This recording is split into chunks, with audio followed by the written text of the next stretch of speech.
Hey everyone, it's Simi Shaw, and welcome to Trailblazers.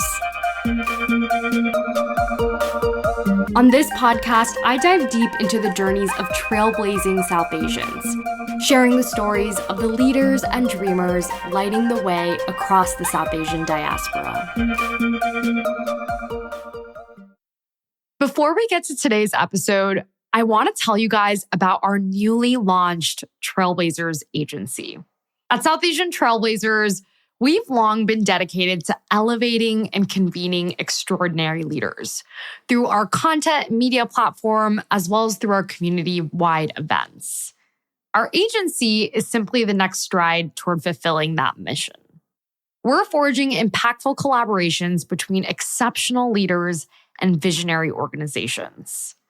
If you are part of a company or organization looking for fresh and diverse voices to speak at your next summit, conference, or represent you in a new brand campaign, please get in touch with us. If you're a speaker or a leader looking to connect with companies who want to share in your expertise, feel free to reach out. You can learn all about us at southasiantrailblazers.com/trailblazers-agency.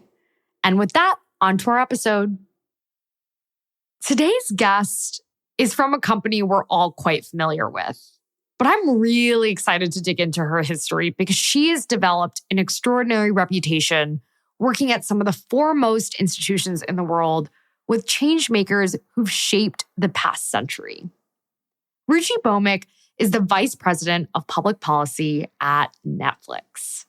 There, she strategizes around Netflix's relationship with key stakeholders, regulators, non-governmental organizations, and elected leaders in the US and Canada.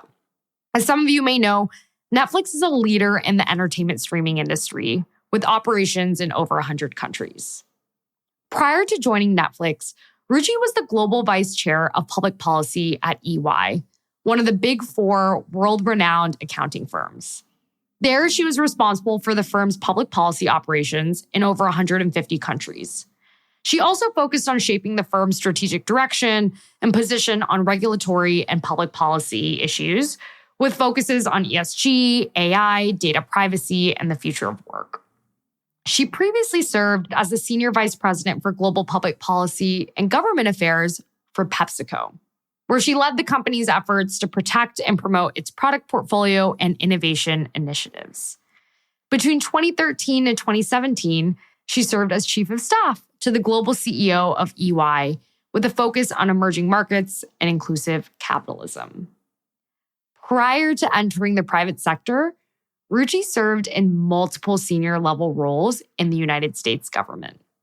She served as President Barack Obama's Deputy Cabinet Secretary and as Special Assistant to the President for Policy in the Office of the Chief of Staff.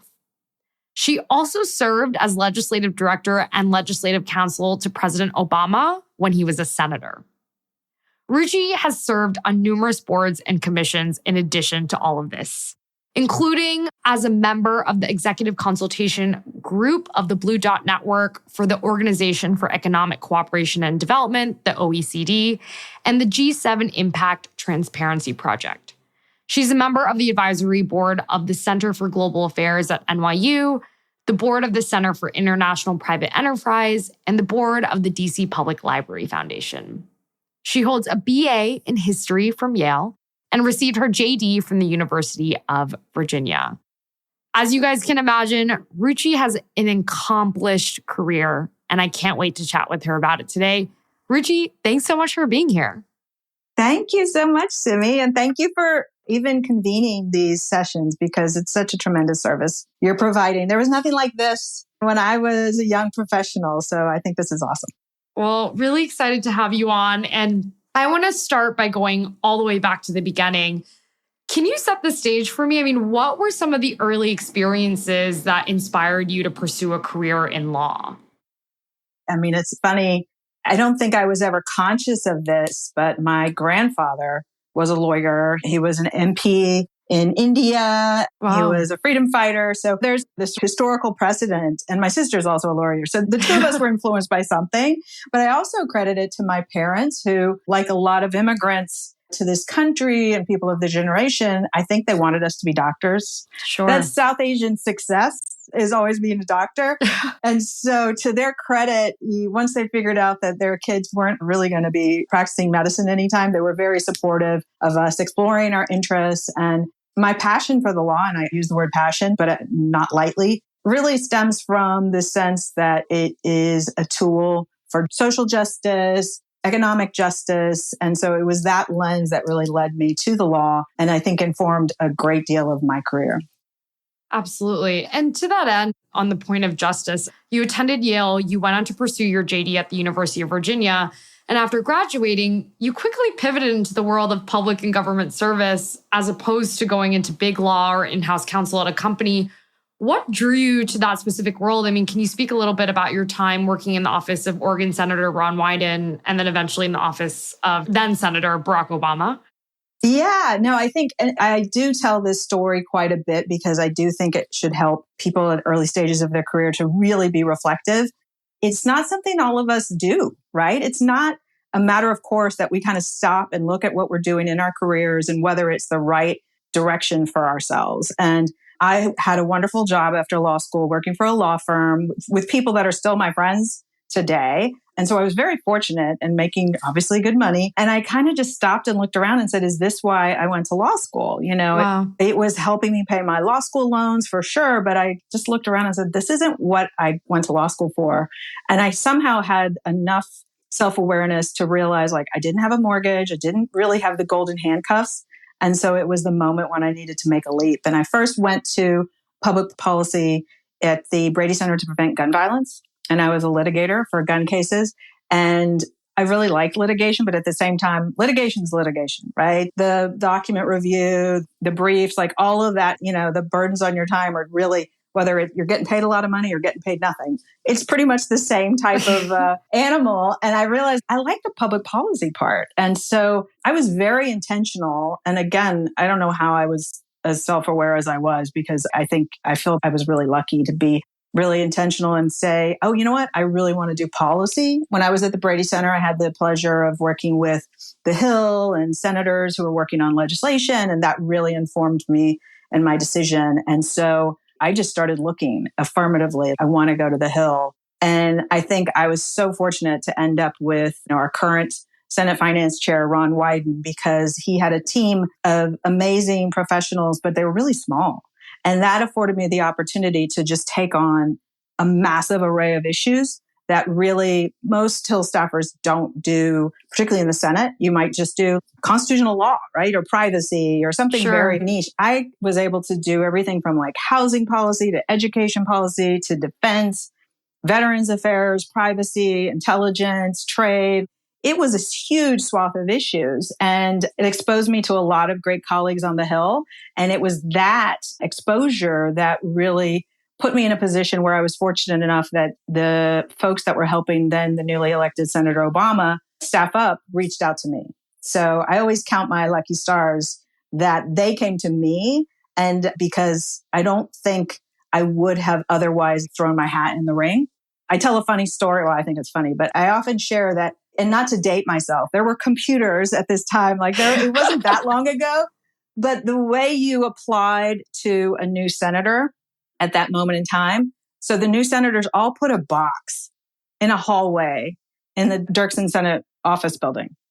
So you literally walk by and you threw if you think back, I'm like, what is this? Where we're using abacus. But so you had to put affirmatively go and like drop I would have never done that. Because what if someone saw me, right? So I was so lucky that they came to me. And then I still remember I got to meet with the then newly elected senator in Senator Daschle's majority leader office. And he had just lost, actually. So it was a pretty significant space. And we knew we were losing. As a Democrat, losing the majority in the Senate. And so I met with Barack for the first time. And I went in like, oh, this would be great. I saw the speech. This sounds great. And then I met him and I was like, oh my gosh, I've got to get this job. This is like, we just really hit it off. And again, looking back to that moment and realizing, I was on this amazing, I got a great seat on the juggernaut of Barack Obama's political career. But I also tell people, don't work for someone because you think they're going to be president. Because I wasn't working for him because I was like, oh, he's going to be president someday. I was just like, oh my gosh, I think he's really cool. And this is going to be a great experience if I can land it. So. Absolutely. And to that end, I mean, you did go on to serve as President Obama's Deputy Cabinet Secretary and Special Assistant for Policy in the Office of the Chief of Staff. Can you share a little bit about that experience and the ways in which it impacted your career trajectory? You kind of were just mentioning what an amazing time you had working for Indra. And I think it is such a gift in our careers to work for amazing leaders. It just Absolutely. is. And I feel very lucky to just count so many amazing leaders as my former bosses and now friends. And going into the White House, we were in the middle of the global financial crisis. There was so much at stake with the global financial crisis. And I think it was just an amazing moment of energy. And really, we have to get this right for the fate of our nation's economy and the world's economy. And that kind of energy and teamwork is something that is so invigorating. And so to be able to look back and say, yeah, I was there, and to really have the Chief of Staff's office is an awesome place to be, I'll just say. And I was lucky that I had friends who were like, Ruchi, it's a pretty good perch. You should try, you should take this opportunity.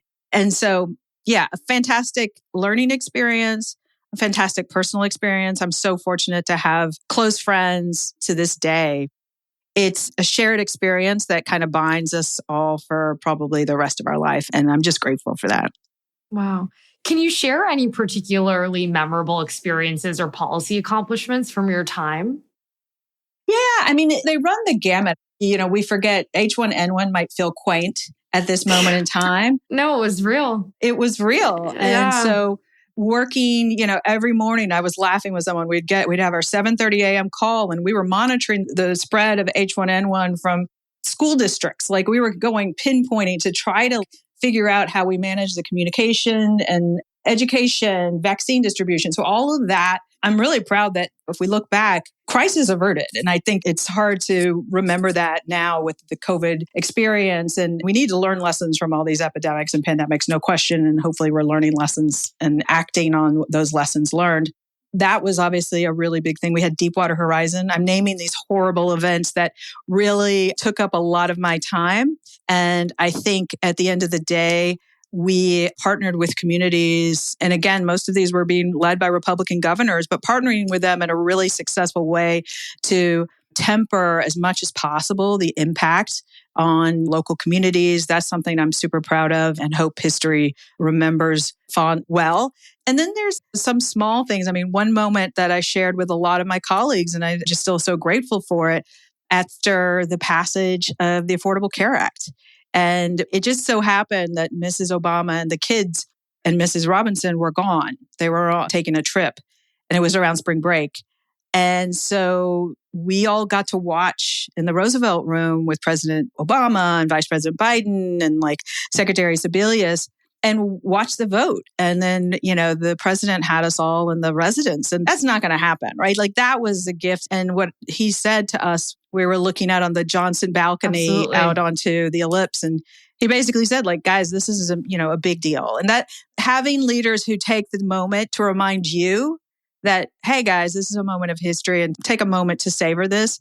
I'm really grateful for that, because it's true. And when you're young, you sort of can miss the magnitude of what's happening because you're just doing. And so I'm really grateful that he took that moment and gave us that special treat.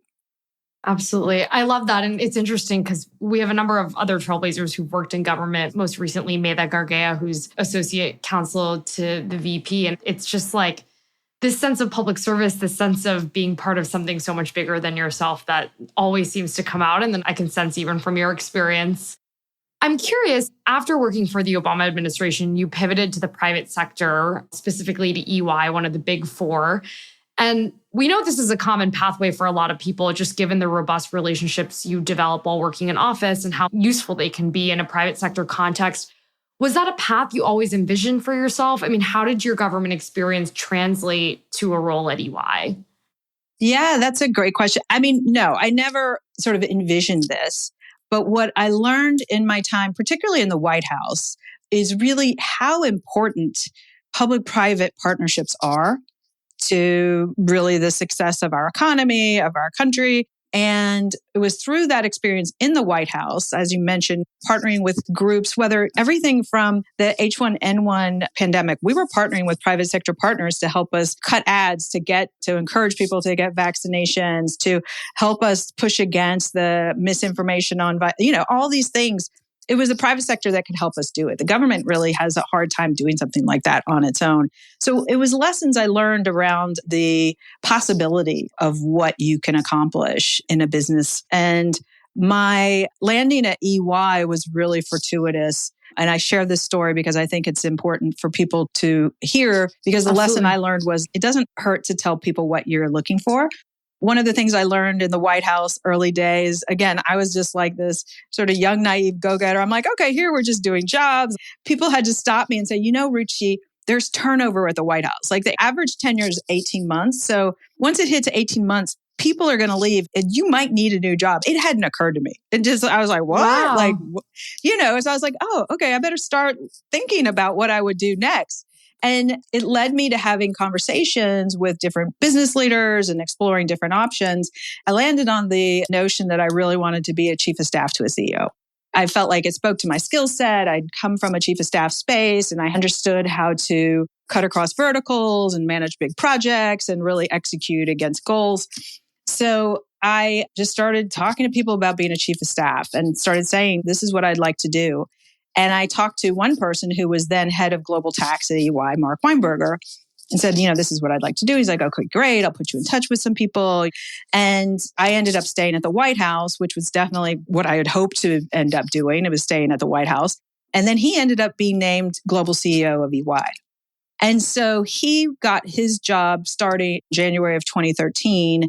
I knew that I was going to depart around in 2013, I was like, it was time. And so because I had told him about my ideas and like what it would look like, when he got his role, he was like, oh, I wonder if Ruchi wants to do that still. Wow. And so I share that story. And it was so great for me because Mark Weinberger was former assistant secretary for tax policy in the Bush administration. So he had a keen awareness of what I could do. And so lucky to have that. And then really to have the opportunity to work on emerging markets. And he had a huge vision for EY and the organization undertook a huge market expansion. And to be a part of that and to watch that execution was just really an amazing opportunity. So I had knew like the chief of staff role was something that really spoke to a lot of my skills and interested me. But I think it really manifested itself even more successfully than I could have hoped. So that was great. Absolutely. Now, in 2017, post-EY, you joined PepsiCo as Senior Vice President of Global Public Policy and Government Affairs, which is the first time you start to sit in this sort of public policy seat in the private sector. Right. It's a role you'd go on to hold at EY again and now at Netflix. Can you tell us about what responsibilities come with this role and what made you realize that this is what you wanted to do? So it's interesting. What appealed to me about the PepsiCo role was as much Pepsi and Indra, the CEO, as it was the role itself. It was the public policy space, having worked on the Hill, having worked in the White House, and understanding business, having been at EY. I was like, oh, I can do this. And I really was curious, like, what would it be like to work for a Fortune 50 company? Right? Yeah. And it is unique. I mean, and I think you're in business school now, so you and your classmates know a startup is different from a privately family-owned company, from a Fortune 50 company, from a Fortune 500 company, from all of these are very different experiences. And so Absolutely. The opportunity to join what's probably one of the best corporate brands in the world was just tremendous. And I do feel so fortunate because I had the chance to work with Indra before she resigned and left her role as CEO. And that was amazing.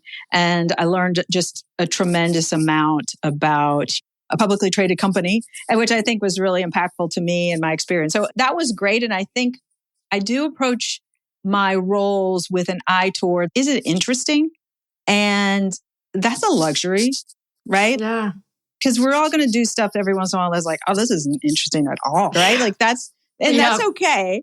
But I really am driven by that. So when the opportunity came to work at EY as Global Vice Chair for Public Policy, my old boss, Mark Weinberger, was retiring, and the new CEO, Carmine DeCibio, was someone that I really respected and liked. And so the opportunity was something I was like, okay, this is interesting, right? I know the company, obviously, I know EY. I know its reputation. I'm a big fan of Carmine. This will be great. And it really was. And we were in the middle of COVID, and the amount of things you have to do just think about the pressures on audit during a time of remote work for everyone around the world. So truthfully, being a part of that and seeing it worked, right? I think sometimes we all want to pass by, like forget COVID and put it in the rearview mirror. But I think it's important for us to every once in a while look back and say, wow, we got a lot of stuff done under some really tough circumstances. And so that was amazing to be a part of it and to be part of a team that was really, I had 5 a.m. calls because they were global calls. So I can't even imagine. What a crazy time it must have been. Yeah. Exactly. So that was a fantastic job, is a fantastic job. The job at Netflix opened, and I will say it was, again, I was driven by, okay, hold up. That's super interesting. Netflix in and of itself, the streaming industry. Of course. It's just an amazing organization. And it's been a tremendous opportunity to see really fascinating and brilliant company up close. But I often share the story that I took this job because of 2 South Asian women.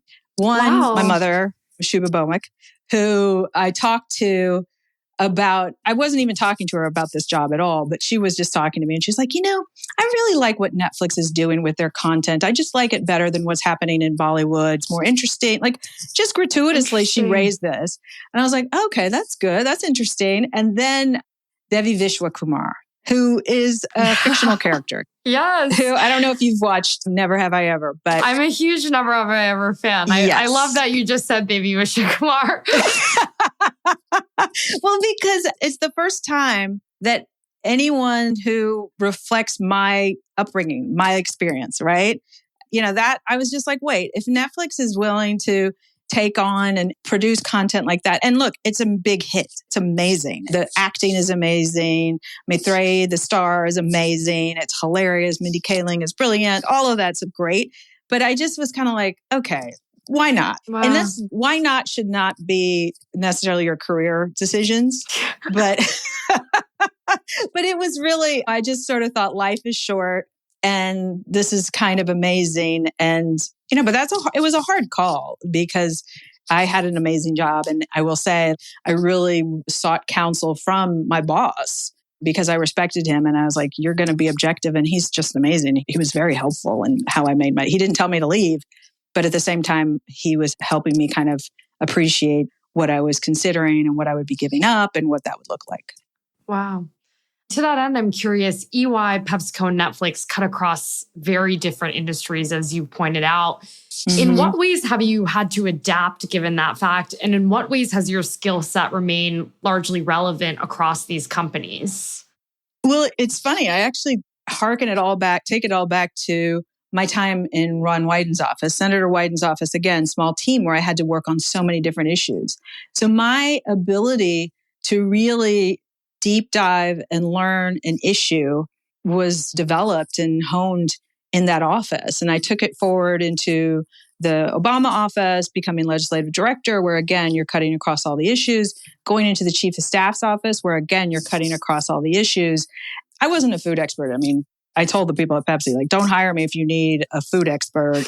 That's not me. Same going into EY. I was like, if you need an auditor, don't hire me. And they were like, look, we have auditors. We got a lot of auditors, right? So the skill set I bring, which is the ability to learn, I love it. It's super interesting. But the fundamentals of what I bring to the table in terms of strategy, in terms of policy development, in terms of understanding the regulatory landscape, that cuts across. Absolutely. You've spoken about, obviously, you touch all these different issues in your role. And I know starting with your time as vice chair of global public policy at EY, you've touched macro issues like ESG, AI, data privacy, cybersecurity, the future of work. These are all issues seemingly affecting every industry at the moment. One, how do you cut through the noise? And two, what do you think we as a society and people in policy roles generally need to be thinking about? That's a great question. I often tell my team, like, signal from noise, signal from noise. because this is a moment in time where everybody's talking about AI. And I'm like, this is like blockchain was 5 years ago, right? Yeah. Blockchain was supposed to change our lives. We still had supply chain issues during COVID. Where was blockchain when we needed it? I don't know. I'm not slamming blockchain, but I think we have to step back and try to take a critical eye at what's happening. And I think the key driver of everything we do really should be the human impact and effect. Sometimes we like to talk about things as if humans are an afterthought. And I think that does a disservice to us as humans, but it also means you tend to give things like blockchain or AI almost this sort of self-animating force. We're still in control. Self-fulfilling prophecy. Yeah. Exactly. Like, oh, this is just going to happen. Crypto is just going to happen. Bitcoin is just going to happen. Like all this stuff. And it's like, no, people are acting here. Like, so let's remember that piece of it. And to your point, the future of work, these are amazing and compelling problems of our day. And particularly for you and your classmates at Wharton or for my kids who are in high school, what does work look like? Should it look like when I first got out of law school and I was working 80 to 100 hours a week? I don't know. I mean, I could do it because I was young and didn't have kids and, you kind of just focus. But we should be actively rethinking what that looks like as opposed to just sort of floating along. And intentionality is something I think that would serve us well at this moment in time. Absolutely. Just breaking it down, can you walk me through a day in your life and the key responsibilities that a role in global public policy entail at a company like Netflix or PepsiCo or UI? No day would look alike, most likely.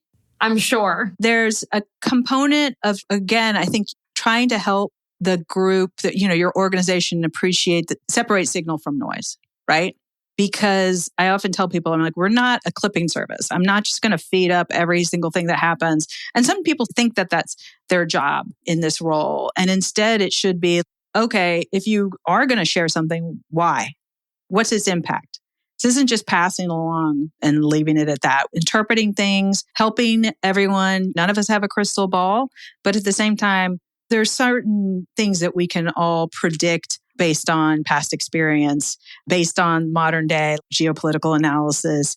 And those are important things to impart to your leaders, to your colleagues at an organization like Pepsi, like EY. The other piece, the average day, which I think I'm not alone, is a lot of calls, a lot of meetings. I'm sure. And so every once in a while, I try to be really intentional and say, hey guys, I'm going to step back. Which one of these meetings do we need? Maybe let's rethink some of this. But it is important to stay in contact with your various stakeholders internally and externally. And particularly now, I think there's a need for, given what's happening in the United States politically, just sort of reminding people what actually is happening, because it's hard to discern from media. Doesn't help. Media just creates swirl, and they're so bummed that Trump isn't at the Republican debates because that's probably, what they would have been so happy to have the numbers that would have brought. Like, so they're self-motivated. They're not driven by ensuring we all have an accurate picture of what's going on. Interesting. We obviously have 2024 approaching. There's other just broader conversations happening. I mean, most recently, right, the writers' strike, which impacted the entire media and entertainment industry at large. What does your role look like in a moment like this one, where things like the writers' strike are happening and things like 2024 are approaching? How are you cataloging all these macro and micro issues to a degree and incorporating them with respect to what that means for your team and Netflix as a company? I mean, I would say it's not like 2024, any election year. It's important for people just to even understand what is actually possible. What is the art of the possible in this moment, right? Is something going to pass? What should we be doing as a company in terms of engaging or not engaging? And that's what's really, and to your point about cataloging, it's important not to over-index on any individual event, right? Because some of this is not like there's any downtime, really. That's what's important. So, and this is actually something I really developed in the White House, right? There was going to be a crisis at somewhere, someplace. Triaging. Yes. And so you have to maintain a steady hand. And that's what good leaders do, right? You just sort of like, okay, business as usual, steady hand at the helm. And I've always worked for people who are like that. So that's beneficial. And then I just try to ensure that I'm channeling that as well. And some people think like, oh, wait, if I act like there is a crisis, then I'm going to get more attention or people. I don't think that's the best way to operate. You're not doing your service to your bosses, to your organization, to your shareholders, like to anybody by sort of ginning up stuff when there isn't. Because there's always going to be something, truthfully. Absolutely. Yeah. In that vein, it sounds like so much of your time working in government was served as a training ground for the work that you do now. What do you think is most misunderstood about private-public collaboration? Obviously, working on regulatory and policy conversations from the private sector perspective and vice versa, given your experience. Yeah, that's a great question. I mean, I think I will say when I was on the Hill, you need the private sector to be communicating with you. You need to understand, okay, you have a factory in my district. What do you guys do? How do you operate? And no third party is going to be able to tell you that information better than the actual business. And you have to take everything with a grain of salt. If they ask for something, like don't just assume it. You can do your due diligence on everything. But that type of a relationship is really important. I mean, information exchange. And I think the way we have demonized engagement, it just misses the point. Like, no, there's stuff that you need to hear from the private sector that will inform what the government is doing. And it's not all sorted. Now, there's going to be bad stories as well, but that's in anything, right? So that's the biggest point I think people misunderstand. And being able to see, I was on the Hill during Hurricane Katrina, and a lot of really important public-private partnerships and policies were developed so that in the time of disaster, you can rely on the local businesses to help. And there's a whole process of how to do it. And like, that's important because the government doesn't have stockpiles of water. If, a community is devastated, Walmart does, need, though, yeah. Right? Like Pepsi has it, right? So in Flint, Michigan, in the water crisis, it was companies like Pepsi that just brought water to the community. And so I think that we've kind of oversimplified this is bad or this isn't acceptable. And we've really missed how we actually operate as a country, how our infrastructure operates. Like there's a lot of basic information, particularly now on the eve of a potential shutdown. I told my colleagues, don't go to a national park. And someone was like, yeah, I did that last time. I was like, yeah, we forget who runs the national park system, right? Yeah. I don't know if we need better civics education in this country, or I don't know how we actually remind people, probably, this is how things operate. This is how our roads are funded. This is how, there's all kinds of things we take for granted that rely on government services. Yeah. No, I appreciate that a ton. And I think there is a world in which we need more civics education. But I'm curious, to your point, there has been this rapid demonization and polarization in this conversation about private sector, public sector collaboration. And the tenor of that conversation has only gotten more tense. As someone that is constantly straddling that line within your role, I mean, how do you help temper that? And how do you bring people to the table? Yeah, to be fair, in opportunities like this, I express my views. And what I've found is if you're talking to members, offices on the Hill who are like, hey, we're in your district. They're very open, right? They don't want to, oh, what are you guys doing? What does that look like? And that's the way it should be. So I don't think the demonization that we see has led to a complete, okay, no, we're not going to talk. So I think that's a good sign. But I think most generally is like approaching my work on both ends is like, I need to translate for my colleagues' government, and I need to translate for government what we do. Yeah. That's part of my job. Wow. Beautifully and succinctly put. I love it. Speaking a little bit specifically to Netflix, we've seen a lot of industries evolve over the past number of years. And as a part of that, the regulatory landscape changing. In the case of Netflix, could you provide insight into the dynamics of the so-called streaming wars and how companies like Netflix navigate this competitive landscape while also engaging with regulatory and policy challenges? If I answered that, it would assume there are streaming wars. So okay. I'm going to be fair. I mean, I think competition is good, and we're seeing others enter into the marketplace. And I think what happens still remains to be seen, right? Like there's just so much happening, but it's particularly just from market entrants. And like, again, it gets to like why I was so compelled by this opportunity. And it was because, whoa, this is an amazing inflection point. What's going to happen? So I'm watching just like you are. Well, I'm going to pose the question still. What is going to happen? And what are the issues that you think are going to be top of mind in the next 5 years, the next decade? Oh, that's such a long lens. I don't think of this in terms of like the streaming, streaming is or just still more small. broadly.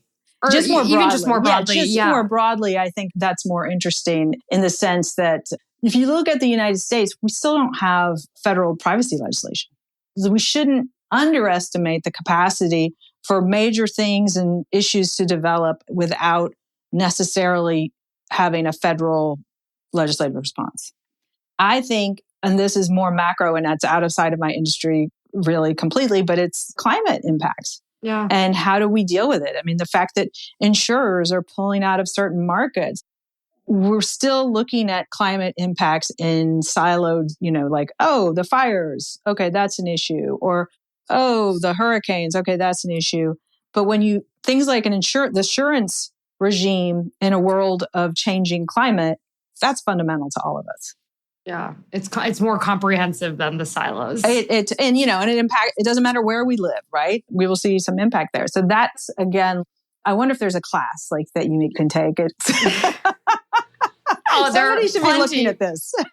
Well, yeah. I mean, I think it's an interesting conversation because, to your point, the environment doesn't discriminate. It doesn't matter who you are, where you live, what you do. But I do think we like to look at it in these granular silos. I want to double click on this because I know you've served on a number of boards and commissions related to ESG climate, specifically the G7 Impact Transparency Project, among a number of other opportunities. Could you tell us about some of these initiatives you've been involved in and their significance to you personally? Yeah, I think it's really significant to the business world, the G7 Transparency Project specifically. What we're seeing around ESG, and you see the debate in the United States around, we're still waiting on the SEC to issue some climate rules. And I'm not even going to opine on what's going to come out or what they're going to do. But more broadly, the EU has been moving full steam ahead on these issues. And what I always assume is it's going to be, even if you're a US-based company and the SEC, let's say, comes out with weak rules or something, most of these companies are still going to be subject to the EU rules. So really trying to help the broader marketplace make sense of that and help, at the end of the day, and this was the benefit of working in a place like EY, you're really trying to help your clients, which represent industries across all industries, get ready for those upcoming. And, there's a long tail on that, but it's going to be interesting to see the U.S. we saw that they were challenging Gensler in a hearing around threatening a subpoena for some documents or something. But this is, again, signal from noise. They can push back against Gensler and the SEC disclosures, but there's still the EU rules. And Absolutely. So I think for me personally, it's more like, okay, luckily, I'm not in charge of reporting for anybody, so I'm not the one who's going to have to meet some of those standards because they're not easy. That's the other piece. Yeah. If it were easy, everybody would do it, right? Sure. It's not easy. And I think we have to be respectful of the fact that you can create these rules, but having companies be able to meet them has to be part of that. And I don't know whether that is always a top consideration of regulators. Yeah, that makes a lot of sense. And it actually reminds me of the conversation happening around with Sam Altman and OpenAI. I mean, obviously there's been a lot of developments in that realm, but he talks about how he's been telling the government, regulate us because that's our competitive edge. And I think to your point, it's to stay competitive. The companies that are able to adapt to the shifts in regulation are the ones that'll come out on top. But what are some of the sort of opportunities and issues in the pipeline that you are particularly looking forward to sort of working on and grappling with over the next whatever time horizon you see as appropriate? It's so funny. There's a certain part of, and this isn't work related, this is more just personal, but I think looking at the micro, like things like this, I just see as an opportunity like, hey, when I was growing up, like my father was a professor, my mom was a businesswoman, everybody was an engineer, doctor, professor. Just it was a really small cadre of South Asian elders that I had to work with. And now my sister's an entertainer, right? She's got a much cooler job than me. Indra actually had her speak to high school students in Connecticut. Indra does that. So my sister was a presenter on one of those. Yeah. So, which is great. So how can I do that? That's what's really interesting to me, is to whatever extent my experience can be beneficial to someone else, just to encourage people. So it's I think, I don't know what the scalability, you were giving me some scale here, Simi, so thank you. But I do think it's important because there's so many exciting opportunities, and I'm so proud when I see what people are accomplishing and people are doing, but there's still institutional challenges for all of us, as women of color. And how can we help each other be ready for those, feel empowered to challenge them? And I think that comes from just engaging and trying to mentor and support as many people as possible. I love that. And you preempted my next question, because what I was curious about is, what are the ways in which your identity has impacted you over the course of your career and continues to impact you? And what advice do you have for those of us who are just getting started? I think the one thing, particularly growing up when I did, I never felt limited by who I am, but I credit my parents who just created both and, instilled a lot of confidence, and just they supported my sister and me so much that I felt very prepared from that perspective. But I also don't deny that, I'll go into rooms and it's only me, right? I'm the only. I always tell people I'm often the only. I could be the only woman. Could be the only woman of color. I could be the only person of color. Pick your only, and I've been it. And particularly when you work at the White House, you could be the only in a room full of people in uniform, right? So there's magnitudes of being the only, and being able to just ensure that you are ready to assert yourself as needed. And so I think it's almost impacted me from a positive perspective, because I just know that I use the word intentionality a couple of times, but you have to kind of go into these rooms with the intentionality that, okay, I'm going to have to say some things. I say, I'm the professional skunk at the garden party, which is, I don't recommend the job to anyone, but I often am the one are you sure? Injecting some diversity of thought, right? And it's not just because I'm a woman of color, but sometimes groupthink is real, 100%. And people definitely don't like telling leaders something that they don't want to hear. That diverges from the norm. Or it diverges from the norm, or is bad news, or people don't want to take responsibility for things they've done. I've seen that, and it's human nature across sectors. And I don't like that personally. So you have to kind of be like, okay, I'm going to take responsibility. I did that. That was me. That's my fault. Wow. Or sometimes you have to take credit too. I tell a story where this was with Barack Obama. We were working on a speech, and we were debating about putting in this provision and da-da-da. And so I was pushing, we should put this in. And someone's like, I don't think so. I was like, well, put it in. So I remember then Senator Obama was reading the speech the next day. He's like, oh, I like this. Who put this in there? And I was with the person who didn't want it in, and he didn't say anything. And so I finally said, I put it in there. So you have to be ready, intentional to take credit too, because people aren't going to, I was shocked. I was like, oh my gosh. Is he really not going to? Wow. We literally had a whole back and forth about this, and he's not going to just say, oh, she did it. And so it was just life lessons like that just made me okay, if you come to the table and you did something and getting credit, I want to make sure you get credit. Wow. That's where I think identity, it's forced me probably to be more mindful of my presence, my voice, and my career. Because I think I just sort of realized okay, if I don't take care of myself, you shouldn't assume someone else will. Yeah. I love that so much. And I feel like it's so different from sometimes the traditional advice we get. But I think I've felt really similarly in certain situations where it's if you don't speak up for yourself, no one else is going to do it for you. Mm-hmm. And learning to take up space in the room, right? And putting your voice out there. So I really appreciate that. Ruchi, thank you so much for your time today. What an amazing story. And also just all the anecdotes, but also tidbits of wisdom that come from those anecdotes have been so fascinating. So thank you so much. Thank you. It's so great to meet you. And thank you again for doing this. You're doing amazing service. Thanks for joining us for today's episode. If you want to get new episodes straight to your inbox, subscribe to our newsletter at southasiantrailblazers.com and follow us at South Asian Trailblazers on Instagram, Facebook, and LinkedIn.